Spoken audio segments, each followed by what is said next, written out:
मगर एक और मूर्ख बैताची लिखता है, सूडानी फौज ने हमले के वक्त बगावत की थी।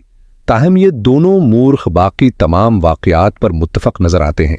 दोनों ने लिखा है कि सुल्तान सलाहुद्दीन अय्यूबी ने नाजी और उसके नायबीन को सजा में मौत की सजा देकर रात में ही गुमनाम कब्रों में दफन करा दिया।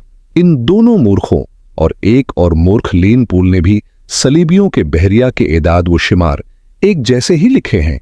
वो लिखते हैं कि खत में दी हुई तारीख के इन मुताबिक सलीबियों की बहरिया, जिसमें फ्रेंक की, यूनान की, रूम की और अमली की बहरिया शामिल थी, मुतहदा कमान में। बहरिया रूम में नमूदार हुई। मूर्खीन के मुताबिक इस बहरिया में जंगी जहाजों की तादाद 150 थी। इसके अलावा एक जंगी जहाज है, बहुत बड़े थे। इनमें मिस्र में उतारने के लिए फौजें थी। इस फौज का सलीबी कमांड रायमथ्रिक था। जिन बादबानी किश्तियों में रस्सी थी, इसकी ठीक तादाद का अंदाजा नहीं किया जा सकता है। जहाज 2 कतारों में आ रहे थे। सुल्तान सलाहुद्दीन अय्यूबी ने दिफा की कमांड अपने पास ही रखे। सुल्तान सलाहुद्दीन अय्यूबी ने सलीबियों के बहरिया को मजीद करीब आने दिया। जाल बिछाया जा चुका था। सबसे पहले बड़े जहाज लंगर अंदाज हुए ही थे कि उन पर अचानक आग बरसने लगी। यह मंजनीकों से फेंके हुए शॉले थे और आग के गोले हैं, और ऐसे तेर भी जिनके पिछले हिस्से जलते हुए शॉले के मानिंद थे। मुसलमानों के इस बरसाती हुई आग ने सलीबियों के जहाजों के बादबानों को आग लगा दी। जहाज लकड़ी के थे जो फौरा जल उठे। इधर से मुसलमानों के छिपे हुए जहाज आ गए। उन्होंने भी आग ही बरसाई। यूं मालूम हो रहा था जैसे बहरा रूम जल रहा हो। सलीबियों के जहाज मोड़कर एक दूसरे से टकराने लगे और एक दूसरे को जो ही आग लगाने लगे, जहाजों से सलीबी फौज समंदर में कूद रही थी। इनमें से जो सिपाही जिंदा साहिल पर आ रहे थे, वो सुल्तान सलाहुद्दीन अय्यूबी के फौजियों के तेरों का निशाना बन रहे थे। इधर शेर इस्लाम नूरालदीन जंगी ने फ्रेंक के सल्तनत पर हमला कर दिया। फ्रेंक ने अपनी फौज मिस्र हशकी के जरिए रवाना कर दी थी। फ्रेंक इस वक्त समंदर में जंगी बीड़े के साथ था। जब इसको अपनी सतंत पर हमले की इत्तला मिली तो वो बड़ी मुश्किल से अपनी जान बिछाकर भाग गया। लेकिन जब वो वहां पहनाया तो वहां की दुनिया बदल गई थी। बहरा रूम में सलीबियों का मुतहदा बीड़ा तबाह हो चुका था और फौज चील और डूब कर खत्म हो रही थी। सलीबियों का एक कमांडर रायमलर्ग बच गया। उसने हथियार डालकर सुलह की दरख्वास्त की, जो बहुत बड़ी रकम के एवज मंजूर की गई। यूनानियों और सिसली के कुछ जहाज बच गए थे। सुल्तान सलाहुद्दीन अय्यूबी ने उनको जहाज वापस जाने की इजाजत दी, मगर रास्ते में ही ऐसा तूफान आया कि तमाम बचे कुछ जहाज भी गरक हुए। 19 दिसंबर 1159 के रोज सलीबियों ने अपनी शिकस्त पर दस्तखत किए और सुल्तान सलाहुद्दीन अय्यूबी को तावान अदा कर दिया। बेशतर मोरखीन और माहिरीन हर्ब उस ज़रब ने सुल्तान सलाहुद्दीन अय्यूबी के उस फतह का सहरा सुल्तान सलाहुद्दीन अय्यूबी के इंटेलिजेंस के सर बांधा है। रकासा ज़कुई का जिक्र इस दौर के एक मुराकशी वक़ाये नुगार रसदुल सदी ने किया है, और अली बिन सफियान का तारुफ भी उसी वक़ाये नुगार की तहरीर से हवा है। ये एक इब्तिदा है। सुल्तान सलाहुद्दीन अय्यूबी की जिंदगी अब पहले से भी ज्यादा खतरों में गिर रही है। सलीबियों के बहरी बीड़े और अफवाज को बहरहा रूम में गरक करके सलाहुद्दीन अय्यूबी अभी मिस्र के साहिली इलाके में ही मौजूद था। 7 दिन गुजर गए थे। सलीबियों से तावान वसूल किया जा चुका था, मगर बहरहा रूम अभी तक बचे कुछ बहरी जहाजों को, किश्तियों को निगल और इंसानों को अगल रहा था। सलीबी मिलाह और सिपाह जलते जहाजों से समंदर में कूद गए थे। दूर समंदर के वसत में 7 रोज बाद भी चंद एक जहाजों के बादबान फड़फड़ाते नजर आते थे। इनमें कोई इंसान नहीं था। फटे हुए बादबानों ने जहाजों को समंदर के रहमो करम पर छोड़ दिया था। सलाहुद्दीन अय्यूबी ने उनकी तलाशी के लिए कश्तियां रवाना कर दी थी और हदायत दी थी कि अगर कोई जहाज या किश्ती काम की हो तो वो रसों से घसीट लाएं, और जो इस काबिल न हों उनमें से सामान और काम की देगर चीजें निकाल लाएं। किश्तियां चली गई थीं और जहाजों से सामान लाया जा रहा था। उनमें ज्यादातर असलहा और खाने पीने का सामान था या लाशें। समंदर में लाशों का ये आलम था कि लाशें उठ उठकर साहिल पर पहुंच रही थीं। इनमें कुछ तो जली हुई थीं और कुछ मछलियों की खाई हुई। बहुत सी ऐसी थीं जिनमें तेर पेवस्त थे।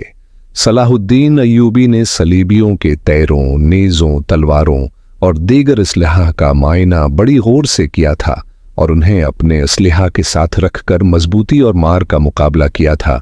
जिंदा लोग भी तख्तों और टूटी हुई कश्तियों पर तीरते अभी समंदर से बाहर आ रहे थे।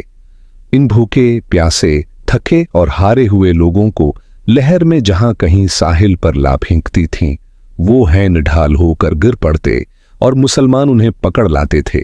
साहिल की मेलों लंबाई में यही आलम था।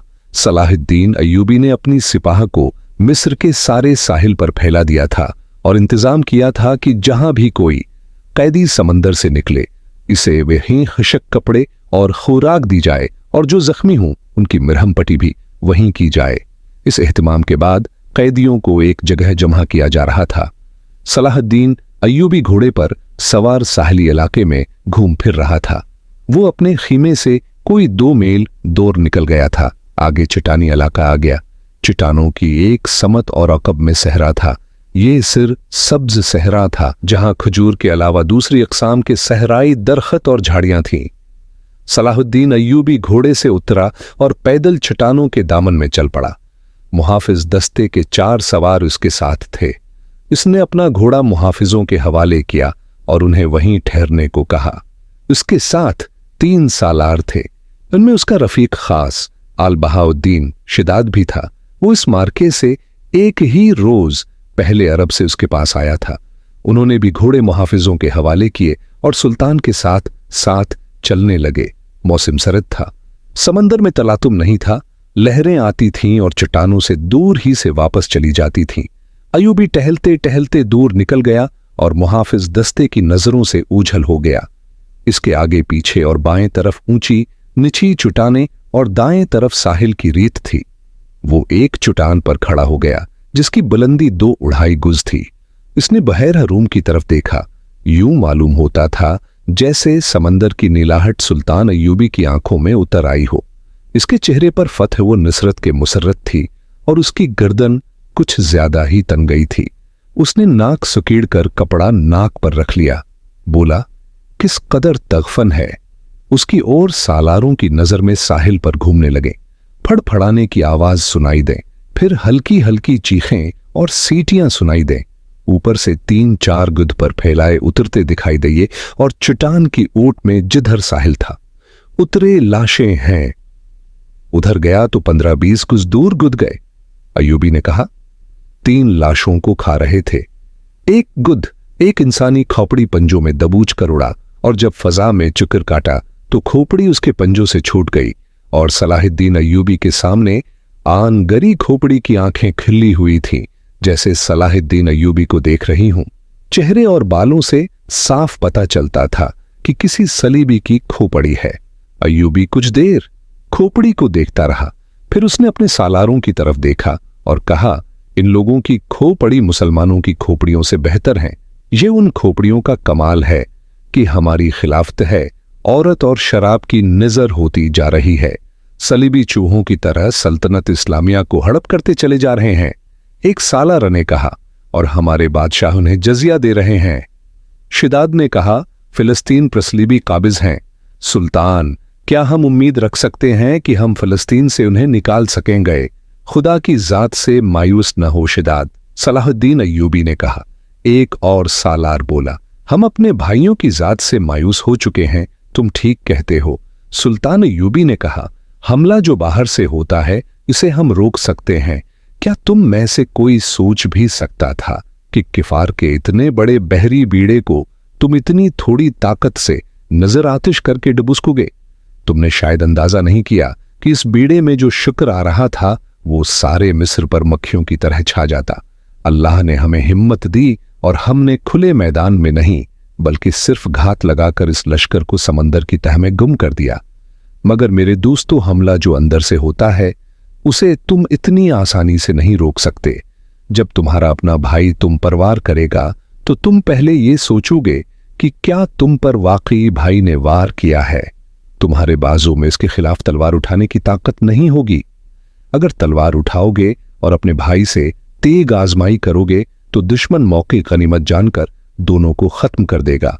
वो आहिस्ता आहिस्ता साहिल पर चट्टान के साथ साथ जा रहा था। चलते चलते रक गया। झुककर रीत से कुछ उठाया और थैली पर रखकर सबको दिखाया। ये थैली जितनी बड़ी सलीब थी जो स्याह लकड़ी की बनी हुई थी, इसके साथ एक मजबूत धागा था। उसने उन लाशों के बिखरे हुए आज़ा को देखा जिन्हें गिद्ध खा रहे थे, फिर खोपड़ी को देखा जो गिद्ध के पंजों से उसके सामने गिरी थी। वो तेज तेज कदम उठा ता खोपड़ी तक गया। 3 गिद्ध खोपड़ी की मिल्कियत पर लड़ रहे थे। सलाहुद्दीन अय्यूबी को देखकर परे चले गए। सुल्तान अय्यूबी ने सलीब खोपड़ी पर रख दी और दौड़कर अपने सालारों से जा मिला। कहने लगा, मैंने सलीबियों के एक कैदी अफसर से बातें की थीं। इसके गले में भी सलीब थी। उसने बताया कि सलीबी लश्कर में जो भी भर्ती होता है उससे सलीब पर हाथ रखकर हिल्फ लिया जाता है कि वो हाथी सलीब के नाम पर जान की बाजी लगाकर लड़ेगा और वो रुए जमीन से आखिरी मुसलमान को भी खत्म करके दम लेगा। इस हिल्फ के बाद हर लश्करी के गले में सलीब लड़का दी जाती है। ये सलीब मुझे रीत से मिली है, मालूम नहीं किसकी थी। मैंने उस खोपड़ी पर रख दी है ताकि उसकी रूह सलीब के बगैर न रहे। इसने सलीब की खातिर जान दी है। सिपाही को सिपाही के हिल्फ का एहतराम करना चाहिए। सुल्तान शिदाद ने कहा, यह तो आपको मालूम है कि सलीबी यरूशलेम के मुसलमान बाशिंदों का कितना कुछ एहतराम कर रहे हैं। वहां से मुसलमान बीवी बच्चों को साथ लेकर भाग रहे हैं। हमारी बेटियों की आबरूलुटी जा रही है। हमारे कैदियों को उन्होंने अभी तक नहीं छोड़ा। मुसलमान जानवरों की सी जिंदगी बिसर कर रहे हैं। क्या हम इन ईसाइयों से इंतकाम नहीं लेंगे? इंतकाम नहीं। सलाहुद्दीन अय्यूबी ने कहा, हाँ फिलिस्तीनी लेंगे, मगर फिलिस्तीन के रास्ते में हमारे अपने हुक्मरान हाइल हैं। वो चलते चलते रक गया और बोला, कुफार ने सलीब पर हाथ रखकर सल्तनत इस्लामिया के खात्मे का हिल्फ उठाया है। मैंने अपने अल्लाह के हुजूर खड़े होकर और हाथ अपने सीने पर रखकर कसम खाई है कि फिलिस्तीन जरूर लूंगा और सल्तनत इस्लामिया की सरहद में उफ़िक तक ले जाऊंगा। मगर मेरे रफीकू, मुझे अपनी तारीख का मुस्तकबल कुछ रोशन नजर नहीं आता। एक वक्त था कि ईसाई बादशाह थे और हम जंगजू। अब हमारे बुजुर्ग बादशाह होते जा रहे हैं और ईसाई जंगजू। दोनों कौमों का रहजान देखकर मैं कह रहा हूं कि एक वक्त आएगा जब मुसलमान बादशाह बन जाएंगे मगर ईसाई उन पर हुकूमत करेंगे। हो गए जो दीवार की तरह अमूदी थी। उन्हें तवक्का थी कि और भी 13 आएंगे। 13 के सामने मैदान में खड़े रहना कोई बहादुरी नहीं थी। शिदाद ने मुन्हा में उंगलियां रखकर जोर से सीटी बजाई। मुहाफिज दस्ता पा बरकाब था। उनके घोड़ों के सर पर टापू सुनाई दिए। उसके साथ ही तीनों सालार इस तरफ दौड़ पड़े जिस तरफ से 13 आया था। वो बिखर कर चट्टानों पर चढ़ गए। चट्टानें ज्यादा ऊंची नहीं थीं। सलाहुद्दीन अय्यूबी भी उनके पीछे गया। एक सालार ने उसे देख लिया और कहा, सुल्तान आप सामने न आए। मगर सुल्तान अय्यूबी रुका नहीं। मुहाफिज पहुंच गए। सलाहुद्दीन अय्यूबी ने उन्हें कहा, हमारे घोड़े यहीं छोड़ दो और चट्टानों के पीछे जाओ। उधर से एक 13 आया है, जो कोई नजर आए उसे पकड़ लाओ। सुल्तान अय्यूबी चट्टान के ऊपर गया तो उसे ऊंची नीची चट्टानें दूर दूर तक फैली हुई नजर आए। वो अपने सालारों को साथ लिए पिछली तरफ उतर गया और हर तरफ घूम फिरकर और चट्टानों पर चढ़कर देखा। किसी इंसान का निशान तक नजर न आया। मुहाफिज चट्टानी इलाके के अंदर ऊपर और उधर उधर घोड़े दौड़ा रहे थे। सलाहुद्दीन अय्यूबी नीचे उतर के वहां गया जहां रेत में तीर गढ़ा हो था। उसने अपने रफीकों को बुलाया और तीर पर हाथ मारा। तीर गिर पड़ा। सुल्तान अय्यूबी ने कहा, दूर से आया है इसलिए पांव में लगा है, वरना गर्दन या पीठ में लगता और रेत में भी ज्यादा नहीं उतरा। उसने तीर उठाकर देखा और कहा, सलीबियों का है, शेशीन का नहीं। सुल्तान की जान खतरे में है। एक सालार ने कहा, और हमेशा खतरे में रहेगी। सलाहुद्दीन अय्यूबी ने नहस कर कहा, मैं बहेर रूम में कुफार की वो किश्तियां देखने निकला था जो मिलाहों के बगैर डूल रही हैं। मगर मेरे अजीज दो दोस्तों, कभी न समझना कि सलीबियों की किश्ती डूल रही है।